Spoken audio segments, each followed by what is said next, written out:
Un gran aplauso ante el Señor. Que sería bueno que continuemos con alabanza, ¿no? Pero veamos primero Proverbios capítulo 1. Proverbios capítulo 1, versículos 7 al 9. Veámoslo todo y leámoslo. El principio de la sabiduría es el temor de Jehová. Los insensatos desprecian la sabiduría y la enseñanza. Oye, hijo mío, la instrucción de tu padre, y no desprecies la dirección de tu madre, porque adorno de gracia serán a tu cabeza y collares a tu cuello. Amén. Vamos a bendecir al otro, que tenga gran paz. Usted es el misionero que salvará a todas las naciones. Veamos lo que hará Jehová delante de nosotros.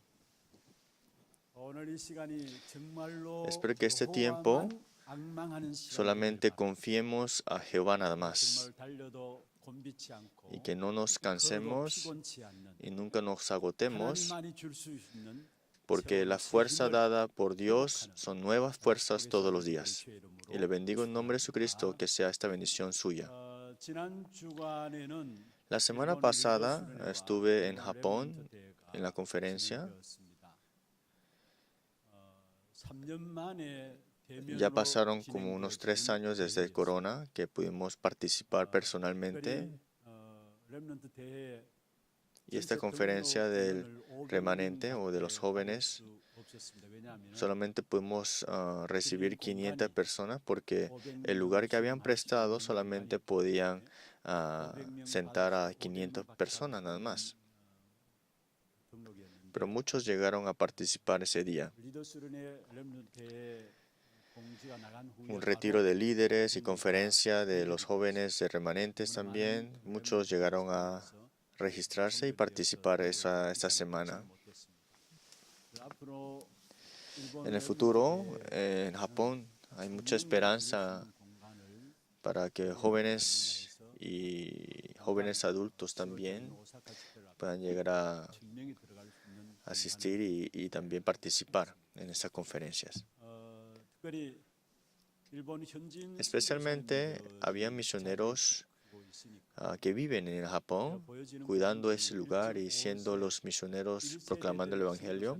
Podemos decir que es el 1.5 generación, ¿no? La siguiente generación de la primera generación. Se levantaron y conllevaron toda esta conferencia y llegaron a servir durante una semana. Toda la preparación, en otras palabras, fueron a través de la segunda, el 1.5 generación de la primera generación.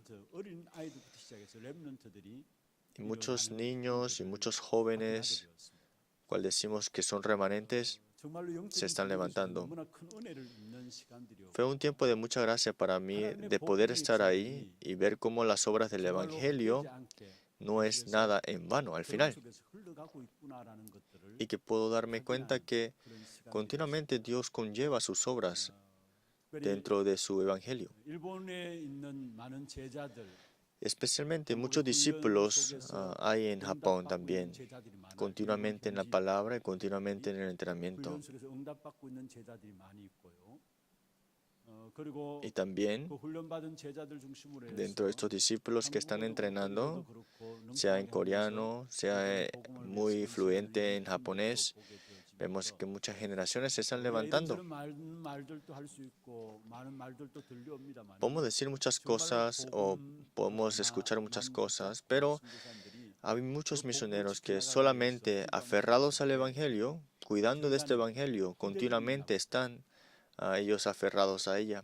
Y por resultado, la siguiente generación se está levantando. Hoy estuvimos leyendo Proverbios capítulo 1, versículos 7 al 9. Y a veces nosotros podemos estar confundidos por muchos términos, pero y para los adultos puede ser un poco complicado, pero para los niños, la siguiente generación, en la verdad, ellos captan estos términos que están en las Escrituras rápidamente y se están preparando bien ahora mismo. Y me doy cuenta que es lo que Dios está haciendo, Dios está obrando al final de todo. desde los preinfantes hasta los que están en pre-kinder. Y también vemos acá que nosotros tenemos de todas las edades, ¿no? Y he puesto más en mi corazón la oración. De verdad que el pastor Yu diga de que solamente es a través de los remanentes, los jóvenes, pude poner esto en mi corazón, un poco más. Muchos misioneros y muchas generaciones, viendo yo con mis propios ojos cómo se están levantando, o sea, una minoría, me doy cuenta que, eso es lo que habla la palabra, eso es lo que continuamente nos sigue diciendo en la palabra. Hoy en la oración del anciano estamos preparando la conferencia de misioneros, también tenemos el entrenamiento intensivo, también tenemos la conferencia misionera de nuestra iglesia y también tenemos los entrenamientos de 40 días de concentración para los latinoamericanos. Y hoy tenemos un día para poder ofrendar y también dar nuestra devoción. De verdad tenemos que orar por los campos de misiones y sus oraciones nunca serán en vanos al final. Porque al final de todo es la siguiente generación. Que tanto se levanten concretamente con el Evangelio es todo al final. Porque al final de todo, a través de la generación que se conlleva y que se levanta con el Evangelio, dará el cambio y dará la sanidad a esta tierra. Pero yo viendo esto esta semana, estando en Japón, me doy cuenta, de verdad hay que orar, de verdad hay que poner en nuestros corazones los campos de misiones. Y también esta semana tenemos la conferencia en Alemania y también tenemos la conferencia de remanentes. En el campo de Europa, sabemos que hay muchos discípulos esparcidos en la verdad, porque es un territorio muy amplio y muchos remanentes y jóvenes que están en Europa están dando culto sin tener una iglesia, pero lo dan a través de online, personalmente, algunos se reúnen. Pero vemos acá que ahora estos jóvenes y la siguiente generación dando culto en sus respectivos lugares. Ahora, como tenemos la conferencia esta semana en Alemania, vamos a estar reuniéndolos. Y muchos aquí en Corea llegan a poder participar, pero que nosotros también, orando para los campos de misiones, vamos a detener los desastres. Hoy el título es lo fundamental es la realidad espiritual. Lo fundamental es la realidad espiritual. Cuando pasé el título, mi secretaria me contactó, me dijo, pastor, este título no está mal. Pareciera que en coreano, pareciera que está como mal escrito. En vez de lo fundamental, dice fundamental realidad espiritual, así. Pero ¿por qué estoy diciendo de esto? Porque quiero hablar sobre que hay un problema espiritual. Por eso puse que lo fundamental es la realidad espiritual. En otras palabras, lo fundamental, todo es en esa realidad espiritual. Para enfatizar esto puse lo fundamental, ¿no? Por eso el título es lo fundamental es la realidad espiritual. Nosotros continuamente estamos hablando de este guarda o la atalaya, ¿no? Estamos hablando de que hay que levantarnos como los guardas con la bendición del trono celestial. Pero ¿qué es lo más fundamental de esta realidad espiritual que no se derrumba? ¿Qué será? Y para levantar esto, ¿qué se necesita? Hoy, a través de la palabra, espero que ustedes puedan percatarse y descubrirlo. Especialmente el libro de Eclesiastés, conocen bien ustedes, bien, es el libro que Salomón escribió. Salomón era alguien que tenía la sabiduría y disfrutó de todas las riquezas. que había y uniendo todos los conocimientos, él era el más sabio. Pero él dio una conclusión al final. Dijo, todas las cosas al final es en vano lo que está en esta tierra. Por eso vano es, todo vano es. Y eso lo podemos ver continuamente repitiéndose en el libro de Eclesiastés.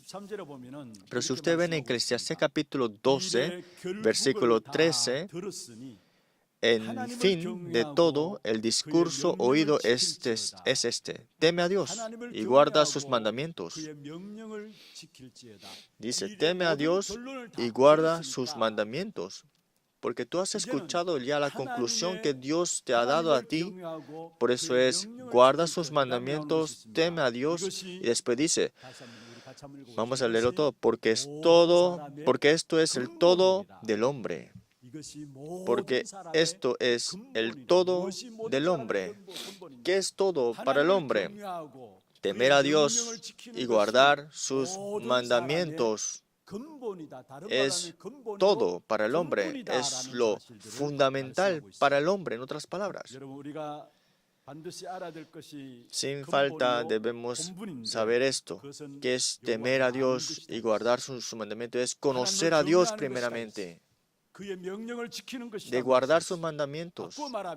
Si lo vemos en otras palabras, es que conozcas la realidad espiritual que Dios te ha dado.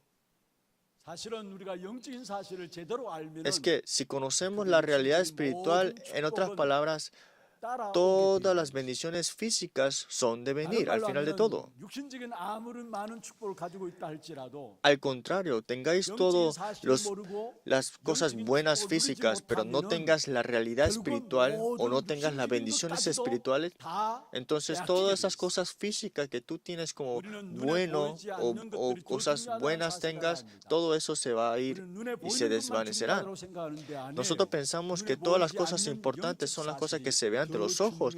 No, es que las cosas que no se ven ante los ojos, esa realidad espiritual es lo más importante.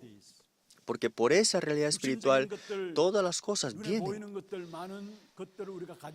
Sí, podemos tener muchas cosas físicas, ¿no? Cosas que se ven ante los ojos. Pero algo más importante que esas cosas es la realidad espiritual, una bendición espiritual. Y poder disfrutar esto. Porque si no es así, se nos arrebatará hasta todas las cosas físicas que necesitamos al diario. Hay personas que sufren por las cosas físicas, ¿no? O las cosas mundanas. Pero antes de resolver eso, primero deben conocer que todos estos problemas físicos, carnales, vinieron por un problema y una realidad espiritual. Por eso lo fundamental de todo, fundamental de ser el guarda o el guarda espiritual, ¿qué es? En la verdad es conocer la realidad espiritual. ¿Qué es la realidad espiritual entonces? Es la primera parte. Si ustedes ven en 1 Corintios 1:24, mas para los llamados así judíos como griegos, Cristo es poder de Dios y sabiduría de Dios. Y 1 Corintios 1:18 también dice, porque la palabra de la cruz es locura a los que se pierden, pero a los que se salvan esto es a nosotros poder de Dios. Por eso si ustedes ven en el libro del Apocalipsis, los judíos pedían señales, los griegos pedían conocimiento, pero nosotros pedimos ¿qué? La predicación de este evangelio. ¿Por qué los judíos pedían otras cosas? Porque no conocen la realidad espiritual. Si usted ve en el versículo 23 de 1 Corintios, porque para los judíos ciertamente tropezadero y para los gentiles locura. Los judíos en ese tiempo estaban siendo conquistados y colonizados por los romanos en ese tiempo y necesitaban una liberación.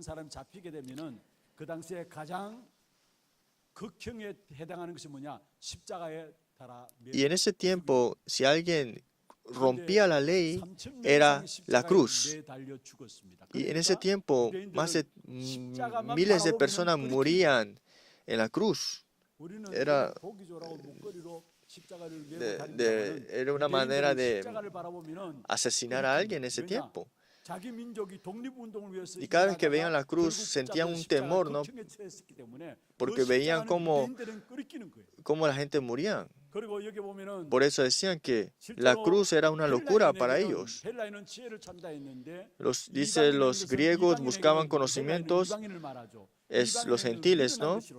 Pero al final todos son insensatos, dice así. Para los griegos, creer en Jesucristo que murió en la cruz, eso jamás iba a hacer sentido para ellos, porque para los gentiles tenía que ser algo obvio, tenía que ser algo que daba sentido. Pero en versículo 24 de capítulo 1 de 1 Corintios dice, mas a los que somos llamados, así judíos como griegos, Cristo, poder de Dios y sabiduría de Dios. ¿Cuál es el poder verdadero? ¿Cuál es la sabiduría verdadera? Es Cristo, la cruz de Él. La realidad espiritual, toda realidad espiritual, ¿qué es? Es esa cruz de Cristo. Es Cristo. Por eso, este tiempo, recuerden, Cristo murió por ti, resucitó por ti. Pero ¿qué relación tiene esto contigo ahora mismo? Por eso, que estamos juntamente crucificados con Él, ¿no? Jesucristo murió por mí en la cruz, pero yo también estoy juntamente crucificado con Él. No leímos, pero Romanos 6:6, ¿qué dice? Dice, sabiendo esto, que nuestro viejo hombre fue crucificado juntamente con Él, para que el cuerpo del pecado sea destruido, a fin de que no sirvamos más al pecado. Que nuestro viejo hombre fue crucificado juntamente con Él. Yo también fui crucificado, dice así, ¿no? Nuestro hombre viejo, en otras palabras. Y estando ya crucificados juntamente, ya no estamos viviendo y siendo esclavos al pecado. Por eso esto es lo que implica, ¿no? Porque al final de todo, ¿qué es pecado? Es, en vez de estar Dios en ese lugar, yo estoy ahí. Y estar engañado por el diablo. Y pensando que ellos mismos eran dioses.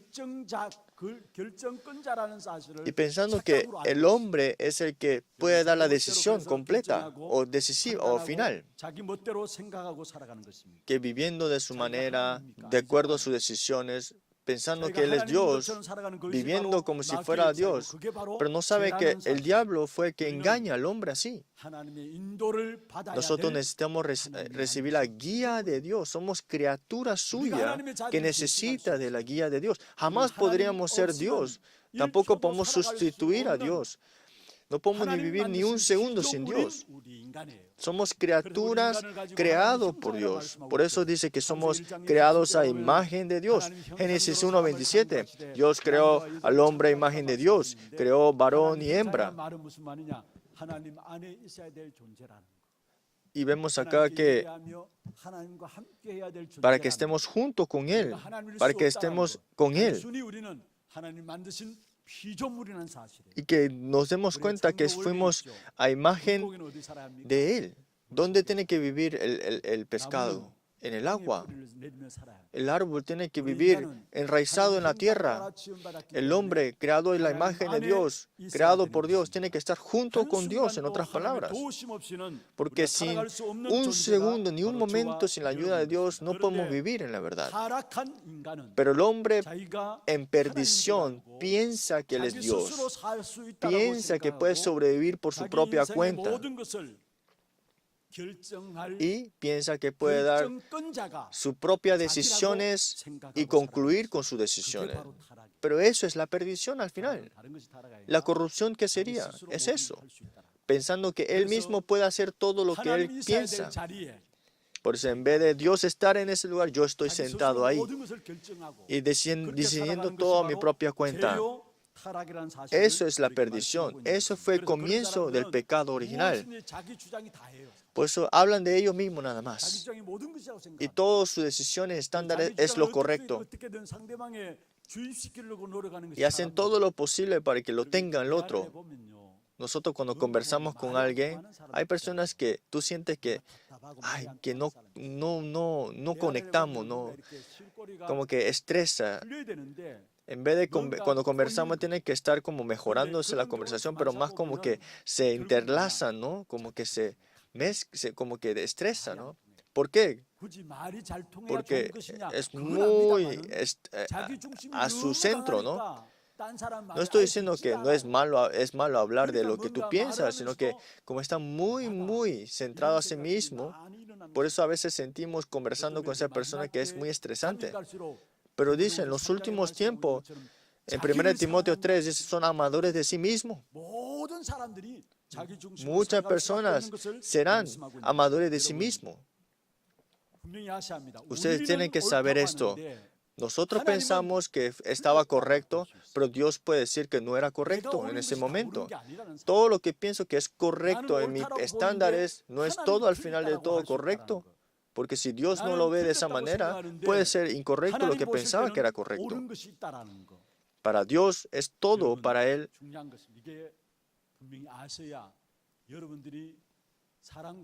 Ustedes tienen que tener esto para que dentro de las relaciones, las personas que ustedes tienen puedan entender y puedan sobrepasar eso y poder recibir ustedes la guía de Dios correcta dentro de ese encuentro que Dios le dé. Lo más importante es que ustedes y nosotros no somos el estándar absoluto al final de todo. Pero ¿por qué el pueblo de Israel continuamente tenía un fracaso repetitivo? En Jueces, capítulo 21 a 25, vivían de acuerdo a lo que bien le parecía, dice así. Jueces 21, 25. Y tampoco el hombre no tiene ni la fuerza de poder llegar a ver el bien o el mal. Solamente Dios puede dar la decisión correcta de bien o el mal. Si yo me equivoco, ¿cómo puedo decir que esto está mal o correcto? ¿Cómo puedo juzgar al otro, digamos, ¿no? El único que puede dar el bien y conocer el bien y el mal es Dios nada más, en la verdad. Por eso que nosotros digamos o veamos que alguien está muy mal o esa persona está mal, sí lo podemos decir, pero tenemos que pensar bien antes de decirlo, ¿no? Ustedes saben quién es Rahab. Ella escondió a los espías y los soldados que venían a buscar a esos espías. Rahab le engañó que no estaban aquí, pero fue salva y al final que puesto ella en el linaje de Cristo. Pero al final de todo fue Rahab que recibió las bendiciones de Dios. Es que el pensamiento nuestro y el pensamiento de Dios es completamente diferente.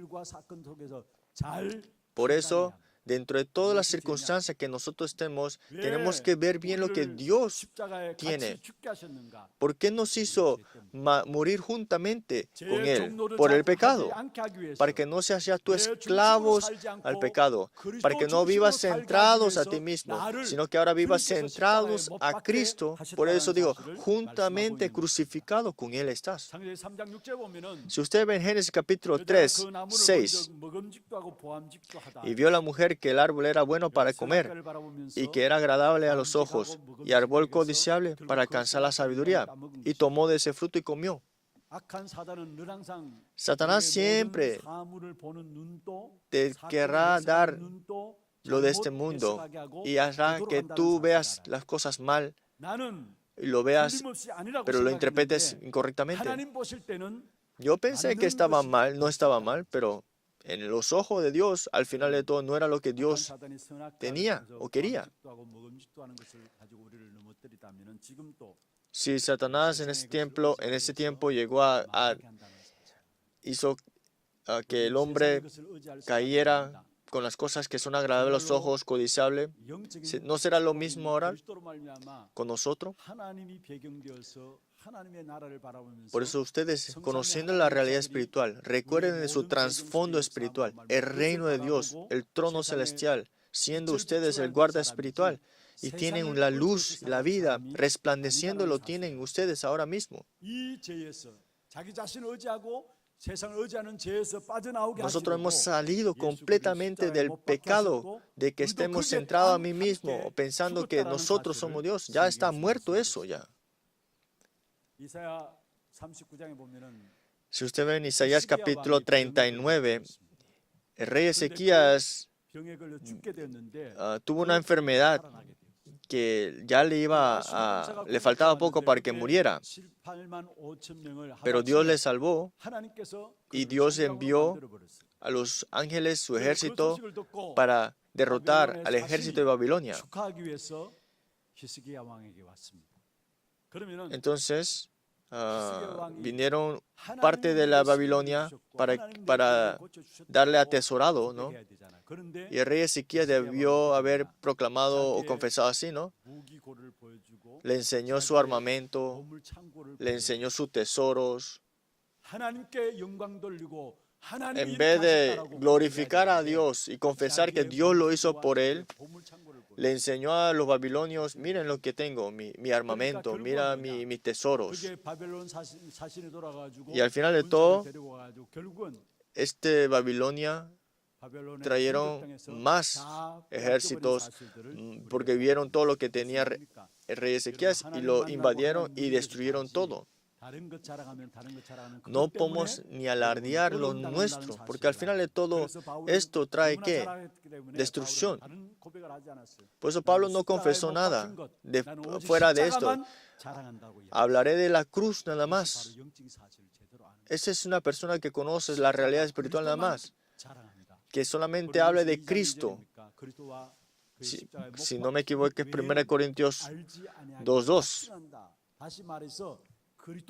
Pues me propuse no saber entre vosotros cosa alguna sino a Jesucristo y a este crucificado. En otras palabras, Pablo sabía la realidad espiritual.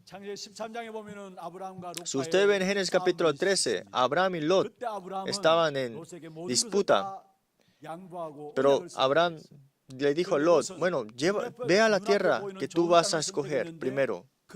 Y Lot escogió la mejor tierra, pero se volvió esa tierra Sodoma y Gomorra. ¿Y cómo quedó esa tierra? Fue puesto en juicio, en destrucción, con fuego. Al final de todo, ustedes tienen que confiar a Cristo. Si confían al dinero, al final de todo perecen por dinero. Pero si confían solamente a Cristo, ustedes tendrán victoria en Cristo nada más, al final. ¿Pero por qué nos hizo morir en Cristo? Porque teníamos un problema del pecado. ¿Qué es el pecado? Que no se ve ante los ojos. ¿Qué es el pecado? Es adorar ídolos. ¿Qué es el pecado? Todo eso, lo que era descentrado a mí mismo, es salir de esto completamente. Es la salvación, y esto es por eso que Él murió en la cruz por nosotros. Por eso en Juan 19:30 Jesús dijo: todo consumado es. Ahí entendemos que fue consumado. Cristo, con Él estamos juntamente crucificados. Esta realidad es lo fundamental de todo, fundamental para levantarnos como los guardas espirituales. Estamos ya crucificados con Él, pero estamos muy vivos, ¿no? Ya estamos muertos en la verdad, espiritualmente. Esto tenemos que poder aceptarlo para que no seamos derrumbados siendo los guardas espirituales para resplandecer la luz que está en nosotros ya. Ustedes ahora están resucitados junto con Él. Romanos 6:11. Así también vosotros consideraos muertos al pecado, pero vivos para Dios en Cristo Jesús, Señor nuestro.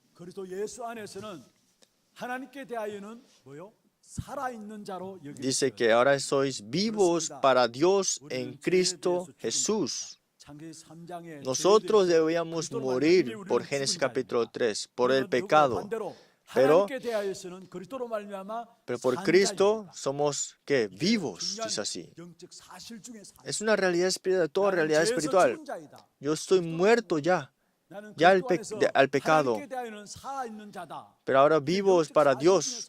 Esa es realidad de toda realidad. ¿Pero qué significa que ustedes están vivos para Dios en Cristo Jesús? De que Jesús es el Cristo, el dueño de su vida. Pedro confesó en Mateo 16:16, tú eres el Cristo, el Hijo del Dios viviente. Que Cristo es el dueño de mi vida, eso es lo que es la confesión.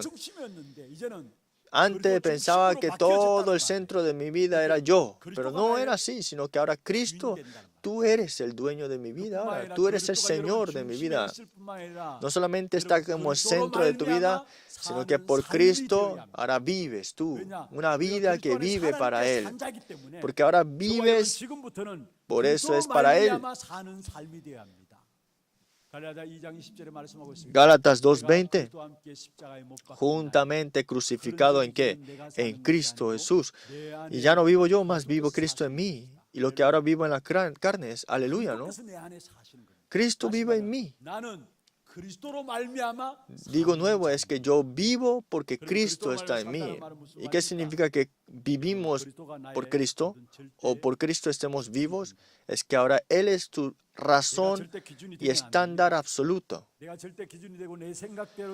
Que no sea ustedes mismos la razón absoluta, o si no estaremos siempre engañados por los engaños de Satanás.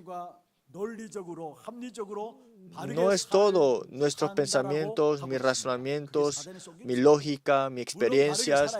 Sí, hay que vivir correctamente, hay que ser lógico, hay que ser con un sentido común correcto, pero eso no es el estándar al final.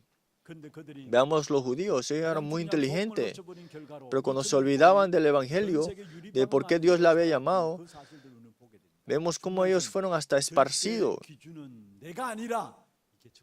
Es que nosotros jamás seremos la razón absoluta. El Evangelio es únicamente el estándar absoluto para nosotros. Y Cristo tiene que ser su fondo, su trasfondo.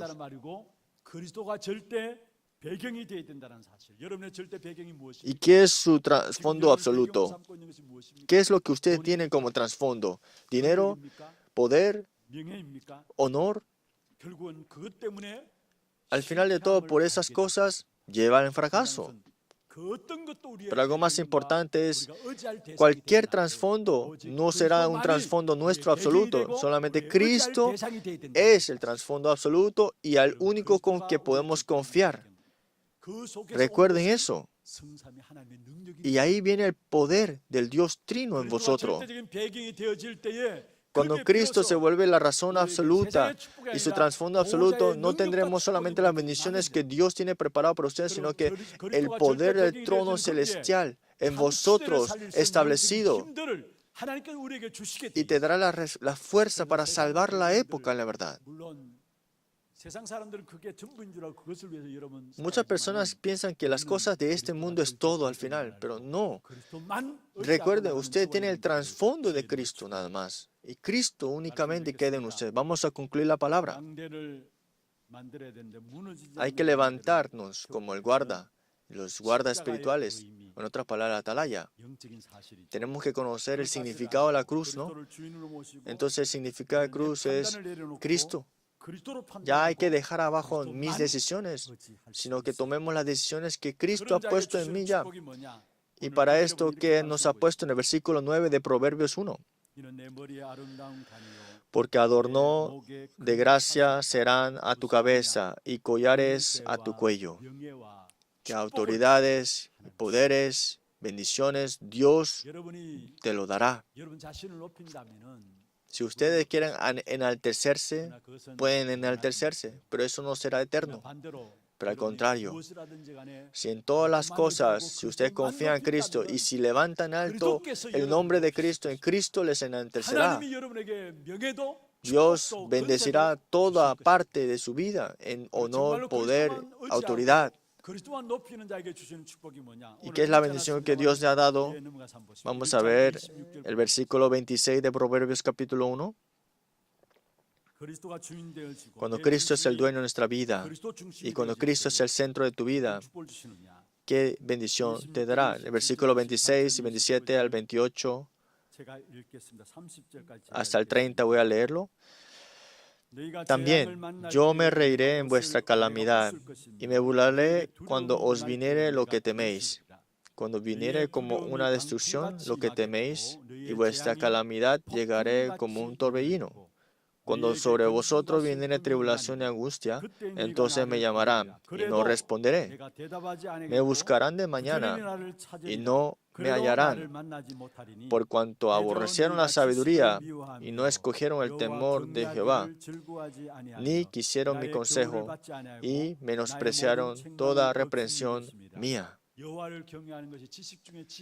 Es que confiar en Él, tener temor a Jehová es toda sabiduría, pero como no saben esto que dice, no le oirá.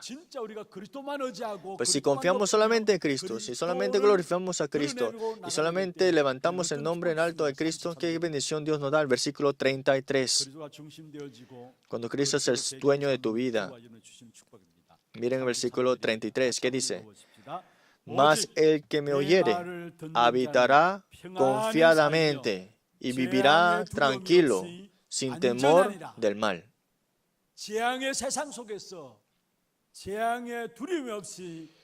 Dice, en este lugar de desastres, vivirá tranquilo, sin temor del mal, porque Cristo es su trasfondo, porque Cristo, usted confía nada más, y Cristo es el centro de su vida. Y Dios dijo que ya sin temor del mal y vivirá tranquila, confiadamente, dice así, habitará. ¿Cuál es el problema de la iglesia en esta época?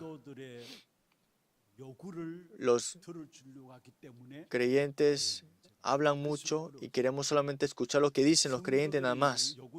¿Qué es lo que piden los creyentes? Es lo que quieren ellos mismos, ¿no?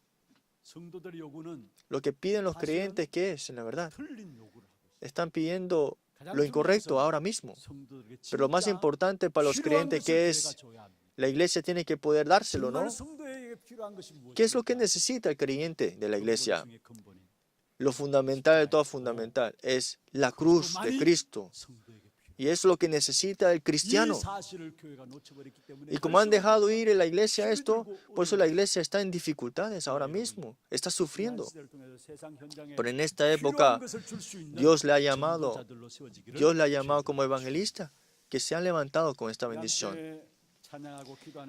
Tengamos un tiempo de alabar y tener un tiempo de oración.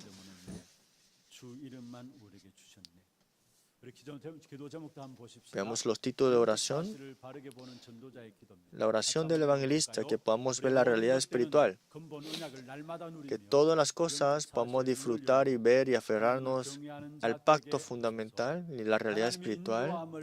Y que podamos recibir la guía de Dios y confiemos solamente en Jesucristo y que Cristo sea el dueño de nuestra vida todos los días y que sea una vida que dejemos atrás únicamente a Cristo. Vamos a alabar juntos y juntos tengamos el tiempo de oración.